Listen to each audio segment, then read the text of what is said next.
Bonjour, Pierre Bourdage de la ferme R. Bourdage et Fils, copropriétaire depuis 1990.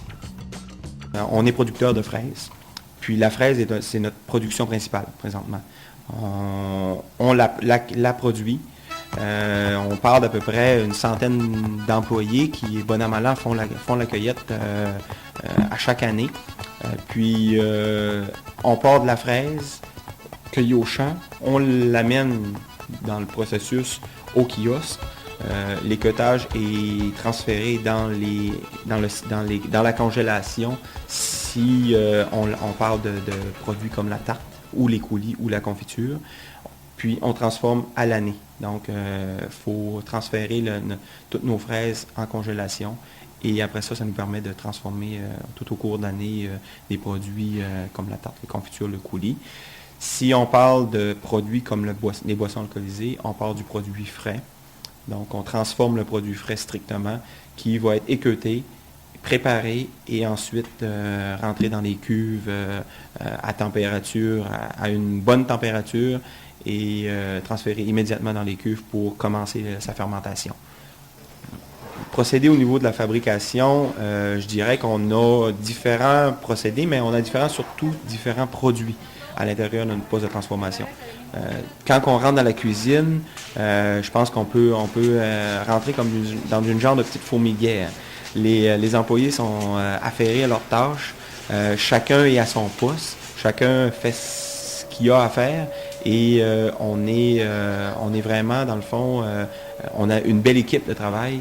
On fait la cuisson, on fait la préparation des produits, on fabrique notre pâte, on fabrique le remplissage. Rien n'est acheté sans qu'on ait pris soin de vérifier la qualité du produit, que ce soit la farine, le lait, tous les ingrédients sont vérifiés, la viande, tous les ingrédients sont vérifiés pour vraiment s'assurer de la qualité du produit qui rentre dans le poste de transformation. On transforme ces produits-là avec un soin, dans le fond, très, très, très particulier pour pouvoir se permettre d'avoir un produit de qualité.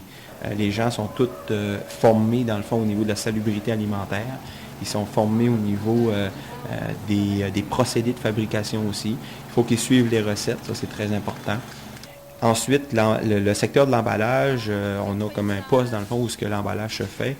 Il y a un procédé d'étiquetage et l'emballage se fait. Après ça, on met le produit dans des boîtes de 12 qui vont être distribués dans toute la chaîne alimentaire. Les produits sont distribués à la grandeur, je dirais, de la péninsule gaspésienne, sous différentes marques au niveau chaîne ou bannière. On a les IGA, les Métro, les Provigo, on a les marchés GP dans le secteur du Bas-Saint-Laurent. Et on a aussi deux marchés à Montréal, le marché des saveurs et le Fou de la Gaspésie, qui commercialise nos produits, tartes, confitures, coulis, durant toute l'année. Durant l'été aussi, on a la possibilité de vendre dans les marchés publics régionaux.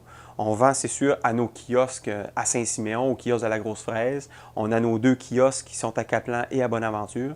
Et on a aussi les kiosques comme les marchés publics à New Richmond, à Carleton et Bonaventure. Puis peut-être l'an prochain aussi à Percé.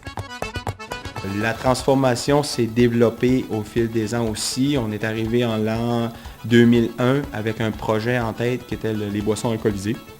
En 2006, on a pu mettre en marché nos produits, dans le fond, les boissons alcoolisées, les trois types de boissons. Dans ces trois types de boissons-là, on a le rosé de fraise qui s'appelle le Julia.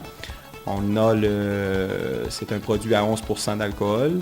On a le Alexis qui est plus le type digestif ou apéritif, qui est à 17,2% d'alcool. Et on a le François qui est à 16% d'alcool, qui est plus le type Porto, on peut dire, fait de procédés qui ressemblent un peu à un Porto. Donc c'est trois produits qui sont uniques présentement sur le marché. À la ferme Bourdage, je vous invite à faire de l'autocueillette en famille. Puis, il y a possibilité aussi, durant l'automne, de faire aussi des visites avec les écoles. Vous pouvez venir en groupe visiter, on fait des dégustations sur place. Donc, c'est une belle activité, un peu d'agro-tourisme en travers de ça. Ça fait qu'on peut vous donner une belle activité pour agrémenter votre séjour ici à la ferme.